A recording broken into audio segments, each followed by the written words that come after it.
It has been a long season, but Bren, it all comes down to this. Our final two teams, Misfits versus Gigantti, and by all accounts, it should be a close one. Absolutely. This is the one game that I've been looking forward to throughout the entirety of the season. The way these teams have been stacking up throughout the tournament, it's going to be an absolutely fantastic match. And let's take a look at these maps as well that's coming up. So we're going to be jumping into what looks like Oasis as the first map here for both these teams. I got to say it's an interesting one because we've seen some mixed sort of results on Oasis. It's very much a map where you can run a variety of compositions, and we'll see what these two teams decide to pull out at the end of the day.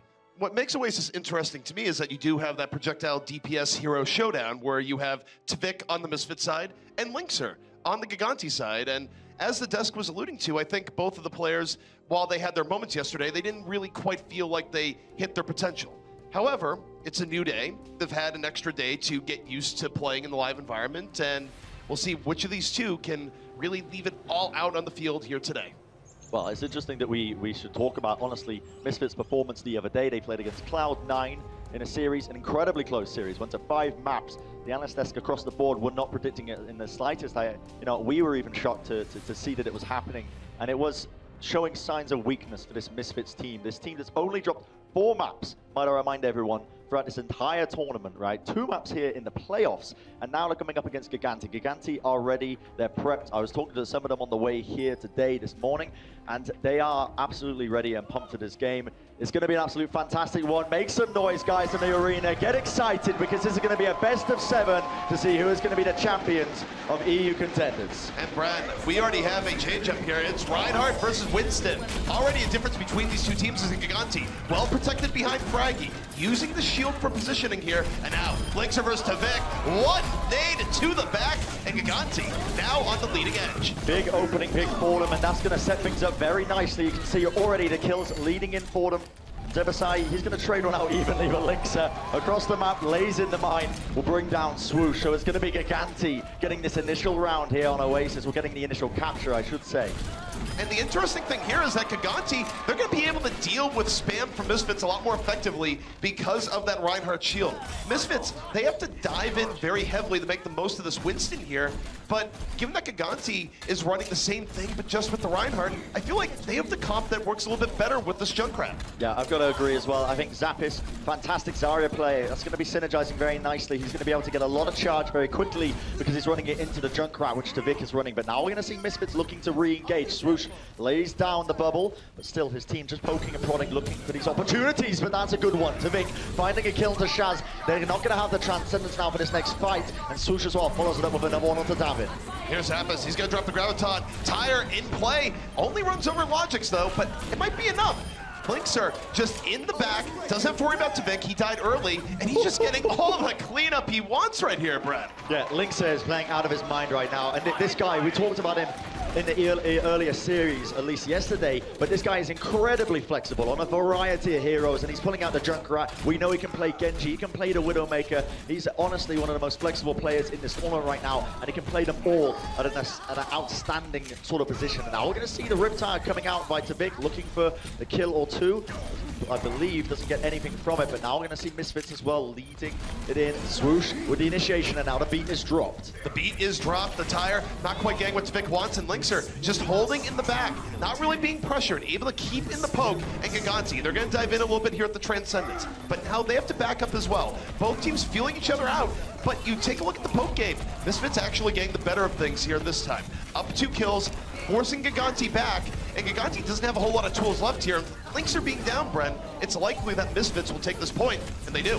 Yeah, absolutely. So Misfits going to be looking for as many kills as they can possibly get here. Swoosh will fall at tail ender, but still, this is a good position for Gigantti, even still. They've got 95% on the board in this initial round, and Misfits, they've got a long road ahead of them if they want to be trying to take this initial round right now. Logic's sitting on this pulse bomb. He's going to be looking for an opportunity or 2. Gigantti now just regrouping up, waiting for the heals. Shaz going to be back up to full HP, and now Linkser is the man to watch here with this Riptide. We're going to see what sort of plays he's going to be looking to make, already leading in with the explosive damage. And you see this here, he dives into the side area, drops the tire, and just uses it on the Graviton. Only getting Zebasai here, so it's 2 ultimates for 1 kill.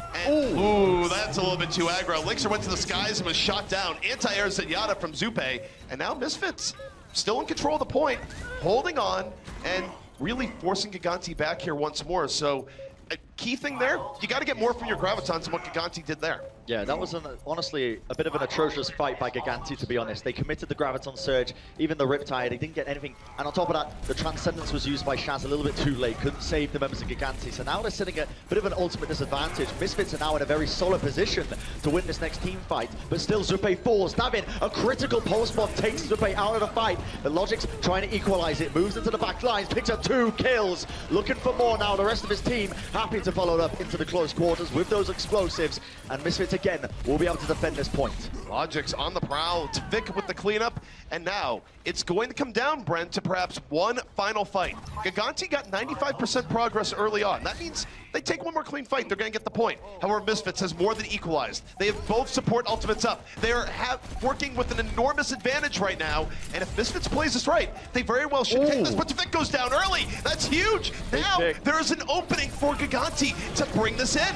David, Logic, he leads in with the pulse bomb, but he gets brought down, equalized out. Now Swoosh using the Primal Rage to see if he can force these players around the point. Overtime ticking down. Vic ends up using the Riptide from Spawn. He needs something to try and help his team out, trying to get these kills, but he doesn't find anything. The shield just in the nick of time, and now the point flips over. Gigantti are winning this one. Misfits had an overwhelming ultimate advantage. ZP, you look flabbergasted right now, man. Well, that's a case where Vic got picked early by Shaz. It was a great pick from Shaz, but Misfits should have been in that situation. They had a huge ultimate advantage. Gigantti piling on, Davin with the cleanup. The last few members of Misfits unable to get to the point, and that is going to be round number 1, going the way of Gigantti.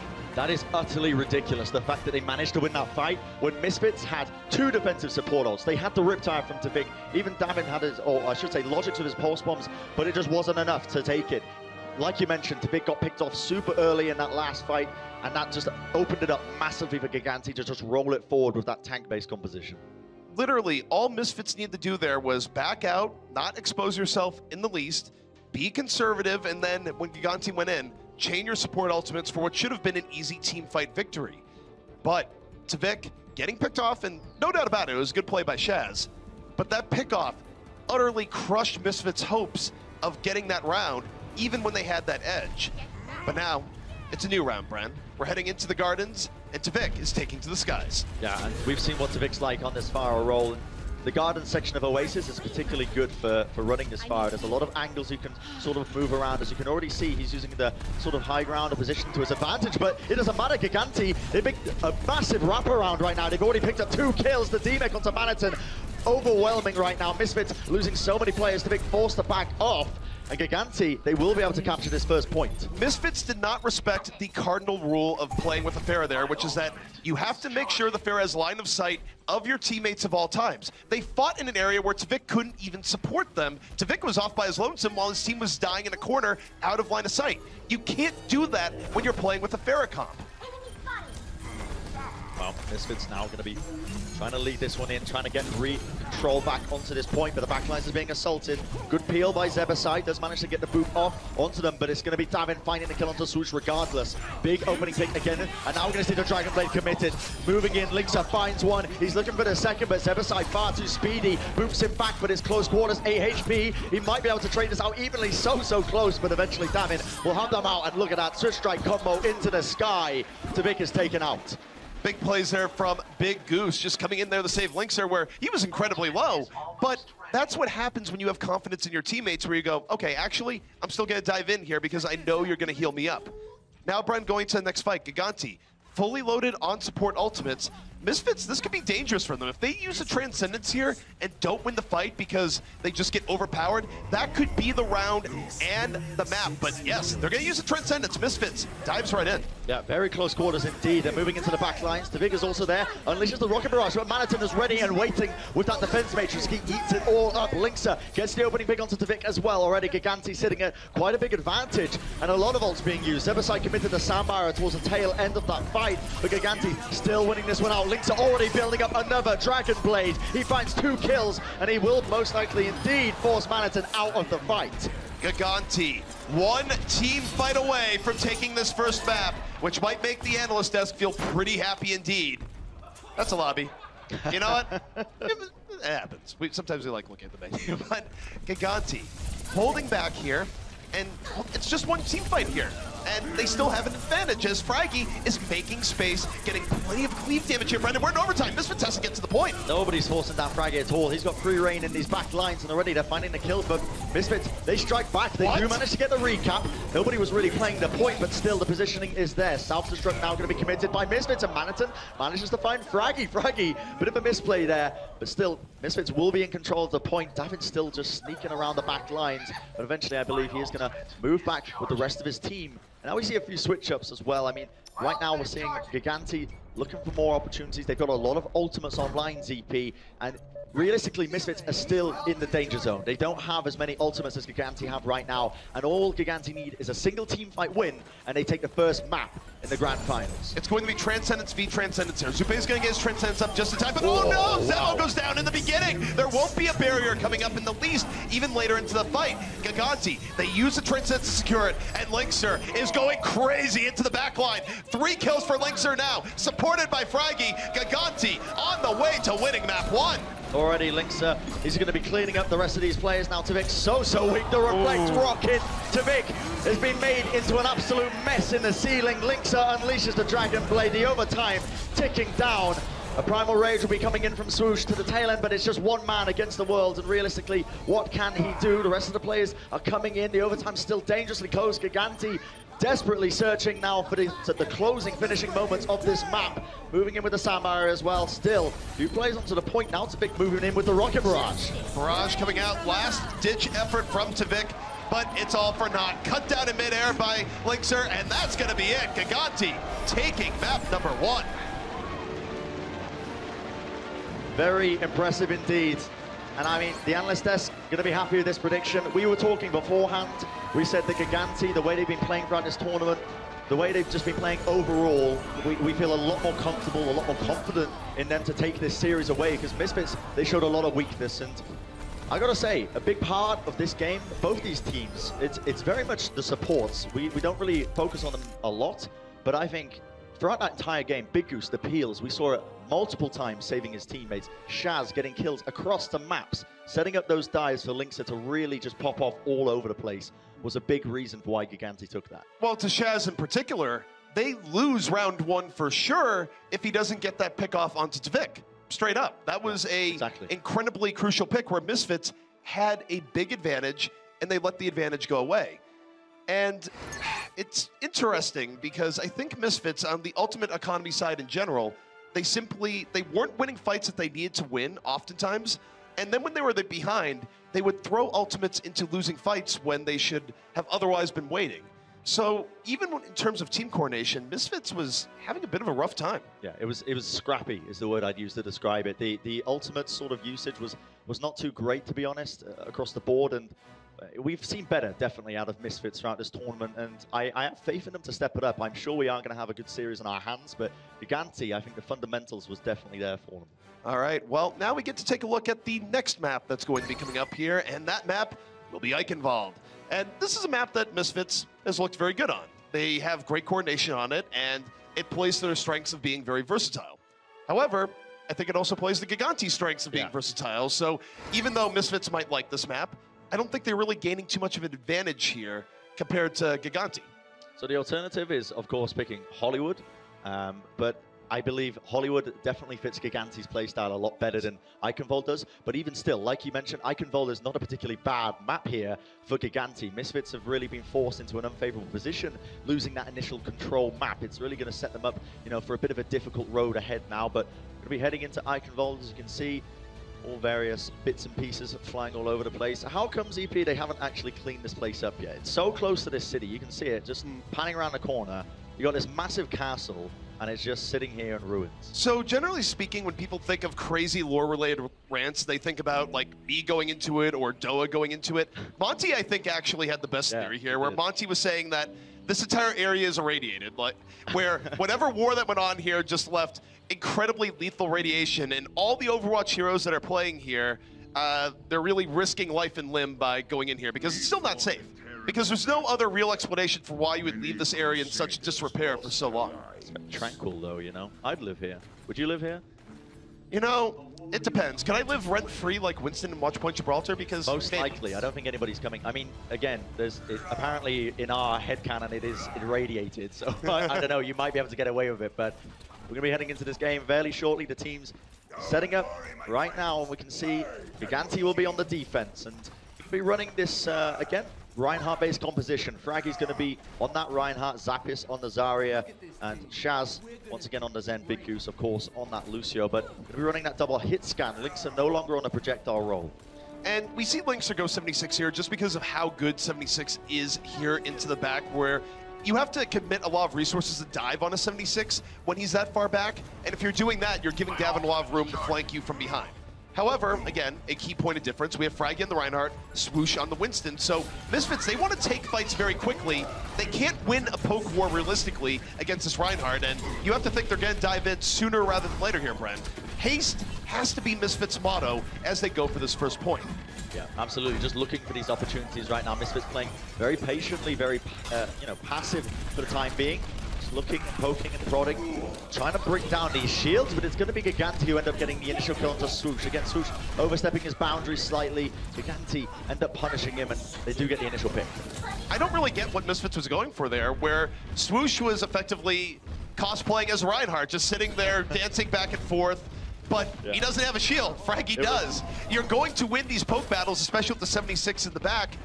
Misfits, even though they're running the Junkrat, you gotta dive right in there. You can't sit here and just trade poke back and forth, because Gigantti, just on composition alone, they're going to win these trades. But that's the sort of composition right now that Misfits are running. You can see with Tavik on this Junkrat roll, they're trying to get in this long-range spam, bring down the shields with all the damage output you've got available to them. And again, the same sort of game plan. They're rotating around, looking for opportunities. If they get a bit of damage onto someone, they'll try and dive onto them. And it's... You don't see a tire going to be built up. Tavik unleashing it now, going to be doing a bit of hardcore up onto the tower, leading it in. If he can, get the pick. Brilliant shield by Gigantti. Zappis saving Fraggy's life. Misfits, they want blood here though, Bren. They're going to use the barrier. They go in, but it's countered by the Transcendence. Gigantti says, we're going to be fully healthy. We drop the Graviton. Know your neighbor as you get hammered right down. Fraggy right there at the cleanup. Yeah, and that set them up very nicely. Gigantti winning that team fight. All he really needed there was the Graviton Surge. They connected it onto the 3 targets, and Fraggy was just absolutely able to build up his Earth Shatter now, so he's got that available for this next fight. Not to mention Big Goose with his Sound Barrier. So Misfits really have got to try and bait out Big Goose. I think that's the game plan for them now, pushing in here. That's the real win condition. If they can get Big Goose to use that Sound Barrier unfavorably, that's really what they're going to be looking for. But they lead it in right now, ZP, with Swoosh using that Primal Rage. This is a better opening for Misfits at the very least. They're diving right in, but Swoosh gets focused down. The Discord Orb, plus the damage from Linkser in the back, tears through him. He has to leap back, and frankly, Misfits is just getting out-comped right now. However, they did get Big Goose early on. He wasn't able to barrier. They got that win condition you were talking about, and now, as a result, they very well might be taking this first point. This is actually excellent by Misfits. It might have looked like a bit of a lackluster Primal Rage by Swoosh to lead that one in, but he actually managed to get the knockdown onto Fraggy, and he actually missed his Earth Shatter completely onto Misfits. That could have been absolutely critical in taking that point. In fact, it was critical. You can see now Misfits are going to be able to capture up that initial point, and now they're going to be having 3.5 minutes to really capture and push this cart as far forward as they can. Now, ZP, we see a few switches. Fraggy now moving over to the Winston.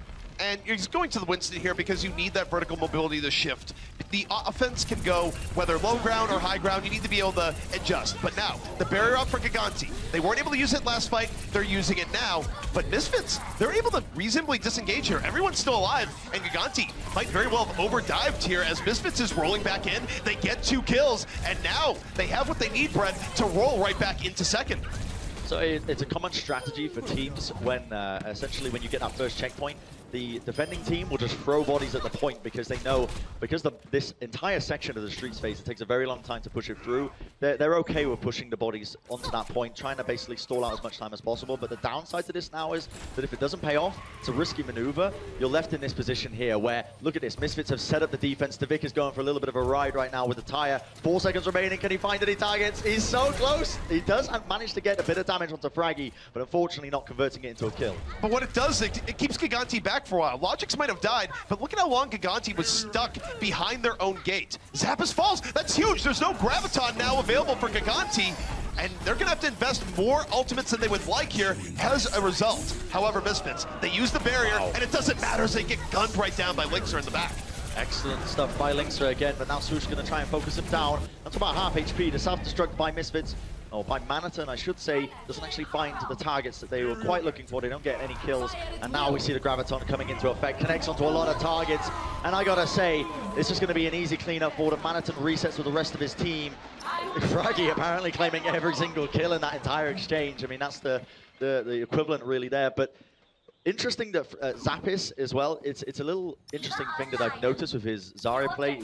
We do see him switch to the D.Va now, but he is definitely not scared to throw out his Graviton Surge. His long-range Graviton Surge is into Maniton's defense matrix. Normally, players are very much more careful in regards to that because you do not want to get it 8 by the defense matrix and waste that, you know, very potent ultimate ability. But Zappis now, see them leading him with a few abilities, trying to get these kills. Well, the interesting thing, Fraggy was on the flank there and got caught out. They don't have a Winston. They're on the payload. Gigantti, you got to go back and protect your base here, but it might not matter. They're falling by one right now, and that's going to be an easy take for Misfits. And what really set that off is that we know Fraggy likes doing crazy flanks on Winston, where he thinks he's a little bit of a secret agent, and it works out if you get a bunch of cleave damage and you can leap away. Fraggy was punished for that there. He was taken out early, and as a result, Gigantti did not have the tanking presence needed. One thing that's worth noting here, Bren, Zappis, back to the Zarya for the last point. Yeah, so he's going to be sticking onto it right now, but we are going to see a mirror composition by both these teams running the exact same heroes. Now the damage being leaded in. Gigantti looking to see if they can do a bit of damage here. Zupi ends up using his Transcendence to lead it in, and the damage is being definitely done by Tavik. He lends out the mine. Shaz goes down. A big opening pick for them, and Fraggy just might be next. Fraggy in the back, discorded, getting pressured by Tavik, and yet, nope, he's going to fall. Zupe going to finish off his plate towards the back.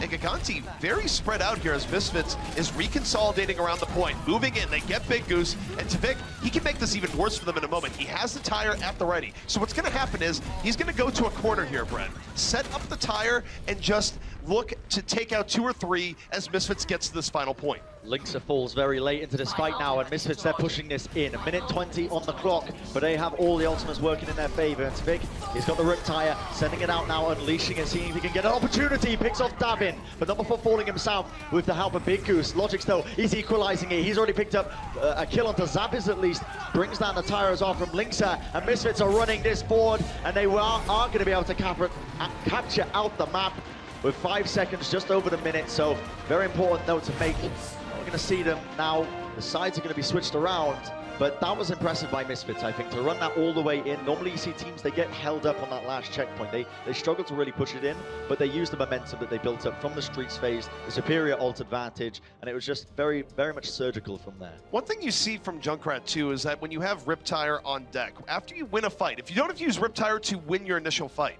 it's very good at keeping on pressure in those situations where there's not a lot of room to maneuver. You don't have much space coming out the spawn door there. And Tavik had multiple ways of piling on with the Rip Tire. He used it just on Davin, but think about what that means. A Tracer is usually the one player that buys you a lot of time on that final point, darting in and about. The fact that he used the tire to take down Davin was quite good because it meant that Gigantti couldn't start the respawn chain delay that you see so often on final point Eichenwald. Absolutely, they didn't have that sort of stall that you do see often, but see if they can turn it around. Gigantti not out of it just yet for this map. Still have opportunities to take it to Misfits, but good showing by Misfits all around. Definitely a step up from the previous map that we've seen, because a lot of the times it wasn't too impressive. In fact, you know, we talked about the supports on the side of Gigantti. Shaz and Big Goose especially were massive players, but as you can see now, Zebasai, as well as the rest of the Misfits squad, it's going to be setting themselves up, seeing what they can do on the defense this time. Gigantti going to be looking like they're teasing with the Reinhardt composition once again. So they actually ran this on the defense last time, but they're going to be running on the attack now to see if they can take this point in a rapid fashion, much like Misfits did. And the interesting thing, of course, is that they're running the Reinhardt here on offense, where sometimes you'll see teams where they'll run it on the defense, but not so much on attacking. They want to keep the ability to be highly mobile, but instead, Misfits, they're going to have to be the aggressors here, but it's interesting, right? Because they have Logix on the 76, not so much a Tracer. They want to win poke battles, but they're not really equipped to win poke battles. I still think that the way Gigantti is playing with this comp is a little bit of a superior composition to Misfits, but Linkser falls immediately, gets caught off guard, and that's certainly going to buy some time. So Zappis is going to be able to build up a lot of energy from Tvik just laying in these bombs, and it's going to be a big boon, I guess, for Gigantti coming into this game, coming into this initial attack. As you can see, he's just landing in the right click, just trying to build up that Graviton Surge, and that is almost the game plan of Gigantti here. They can take it slow, they can win a couple of fights, but as soon as they get that Graviton Surge, already 100 charge on Zappis, this guy is going to be doing tons and tons of damage. You can see just leading it in, trying to stay alive with the right clicks, moving in. Not too much ult percentage for now, but still keeping his team alive with the shields. And Zappis fully charged right now. This is a threat. He's effectively a DPS here when you're this charged up. Just microwave Zeboside down, extra crispy. But the Transcendence early by Shaz. This lets Gigantti move in even further as Zappis just cleans out that inner house. Talking about Zappis quite a lot in that initial push. Gigantti, they get it a second time. But really, again, it was essentially Shaz, him putting in all the damage, building up that Transcendence much before Zupe did. I mean, he had about a 25% advantage over him when it came to using that ult, and that was big. They weren't expecting the Transcendence that early. Misfits were caught off guard by it. They had a fully charged Zappis as well, staying alive. But now we see Misfits, they're doing a similar sort of play that Gigantti tried to do. Running it in, Links though, he brings down Zebasai, but Tvik, he answers back, he gets a double kill, turning this around for his team, but David's still in the fight. And remember what Misfits is going for here. Misfits wants Gigantti to use support ultimates at this early juncture. They know that they're not going to be able to hold here for very long, but the goal is to try and get as many resources out of Gigantti as possible. However, that big pick off on the Tracer does mean that Gigantti doesn't have to worry about the flank in the back. They can be a little bit more aggressive moving forward, and David is cleaning his own backyard. Absolutely ridiculous stuff. And again, this entire team fight, once again, set up by Shaz. With these picks, he gets them time and time again with the Discord Orb, setting his team up for the dive. He puts in a lot of damage, and look at this already. Zupe has built up his Transcendence. This is the first Transcendence he's had, but so is Shaz. This is going to be the second one he's had in this game so far. He's building them up so rapidly, and he's really supporting Gigantti. And Gigantti now sitting on top of a ton of ultimates. They've got the Graviton Surge, they've got everything available to them. Misfits are now going to look to see if they can defend this up. Links are down early on before any support ultimates hit. Gigantti, now they just have to save. You don't want to throw ultimates into a losing fight. It's bad ult economy. However, again, this is where Misfits, you're going to see them get really aggro here once more because they want Gigantti to invest the Transcendence, the Barrier, the Graviton as far up as possible. So, they're getting sneaky here, Bren. They're going for the ambush for the next fight, but Linkser, he knows what's up. Yeah, he's spotted it. They must have also just heard them traveling up there, so they do know that they have the positioning onto the high ground. Gigantti going to be planning for this now. As you can see, they're rotating through the main. The bubbles dropped early by Fraggies. He's just trying to lead his team in. They spot exactly where they are. Let's see if they can get a kill or two, but still, now we see Linkser moving in. Self-destruct now going to be committed by Manaton. Doesn't usually find any kills, but is going to be using a lot of ults. And now the Graviton is sent out. Does connect onto two targets, but Zupe with a Transcendence, not enough to save them from David's Pulse Bomb. And this is where the damage starts to come out. Gigantti going to be winning this team fight, but they did end up using a lot of ultimates to do it. That was an incredibly well-timed Pulse Bomb by Davin. It's easy to overlook, but he got the Zenyatta in that while he was using Transcendence, which means that he timed it so that it would go off right when Transcendence had faded. Really nice stuff there by Davin. Did he need the time it that well for them to win that fight? Probably not, but it is a nice little micro-level thing he did, as Gigantti now uses the advantage they get from that fight to get on the spawn doors and make it difficult for Misfits to get out, and suddenly, here comes the Blade. Ridiculous amounts of damage that they're doing right now, and Linkser already building up the Blade. I mean, he's just pretty much switched to Genji within the last minute or so, but he's going to get ran down, and Misfits are going to be using a lot of their ultimates to win out that team fight, understandably so. But we're now in a position where both these teams are currently sitting with no ultimates across the board, so it's going to be how whoever takes these next fights in using basically the raw mechanical skill, the dive, the fundamentals, the positioning is what it's really going to matter, as opposed to ultimates coming into it. All right, Gigantti setting up here once more, and it's really good that Misfits is able to bring that back for the record, where Gigantti, they had a positioning edge, they might have overdove it a little bit, they didn't get much from the Blade, and now they have to fight their way through second here once more, but they are going to take the high ground. They're going to give as much space as possible, but they don't really have long-range options here. They have to dive in with what they're running. So this is just a case where it's a staging area. They're not going to sit up here and say use a 76. They don't have it. Instead, they go up the ground war. Davin's coming from the back, but Misfits, they engage first. Oh, Shaz ends up going down, but they want to try and dive onto the back lines, but they're not finding the picks they're looking for. Great peel, once again, by Zebasai. Ends up actually taking Davin away from the back lines when Zubbo was falling so low there. And Misfits, they get a clean up. Gigantti forced to reset. Now they're sitting with a minute left to try and push this in. And this is the power, I guess, when you get a nice defensive positioning, because it really does limit the options that Gigantti have of attack. They can either go straight over the bridge where they have little to no cover, or they can go for the castle like they're trying now. Well, look at the sightlines that Tvik has here. Gigantti, they have to expose themselves way in advance, and Misfits, they can win the poke war from the area that they're in. Gigantti, they have to go full-on dive, which means that Linkser has to be the hero of the Dragon Blade. If Linkser doesn't get a good blade, there's no way they're going to crack this, but they use Transcendence here, Bren, to very little effect. Linkser couldn't combo the blade with it, and now we'll see if he can get one off later, but he has to wait out this Transcendence. Yeah, that's what Linkser was waiting for. He's waiting for the Transcendence to be used, and still they look like they want to try and take this fight. Linkser's using the Dragon Blade, finds one kill. Can he get the second one? Not quite. He's just going to be missing the mark on that one, but still Gigantti going to be doubling down. They use the sound barrier, 20 seconds remaining, trying to lead this fight in, but they're losing so many players. Tvik is not being dealt with, and Logic to the pulse bomb. He gets a kill onto Linkser. Zappis in the mech as well, gets booped off the map, and Davin brought down. ZP, 10 seconds remaining. I'm not even sure if they can get players onto this point. They probably can. Fraggy is nearby. He's going to go the low road, jump from that lower platform and get on the payload, but then he's probably going to immediately get wrecked. Let's see where he is. Fraggy? Oh, yeah. Farewell, Fraggy. I think that was a self-inflicted leaping off the edge, but he was about to die anyways. I think it's really worth noting how that went down in terms of the composition there, where, again, there was a long-range option for Misfits, for Tvik, and Gigantti was utterly committed to deep diving in. I don't think that was really good. I think they actually should have explored putting Linkser on the 76 there, so they could have had a more balanced approach. Yeah, Linkser has had a lot of good games on the Genji, and they made the switch a little bit earlier on into when they were coming into that Streets phase, but it didn't really work out too well for them. And at the end of the day, it did show that this game is going to be incredibly close between these two teams. You know, Misfits, this was their map pick. It's understandable that they won Eichenwald, and whilst not as close as we might have been expecting, because you know we've seen the way Gigantti have played on Eichenwald in the past, and it has been, it's usually been to a high degree of skill, but Misfits were clearly prepared for them this time. Misfits was prepared. Eichenwald, still their city. But guys, we still have so much left to go in this best of 7. We're going to take a quick break. When we come back, the desk will break down the first 2 maps.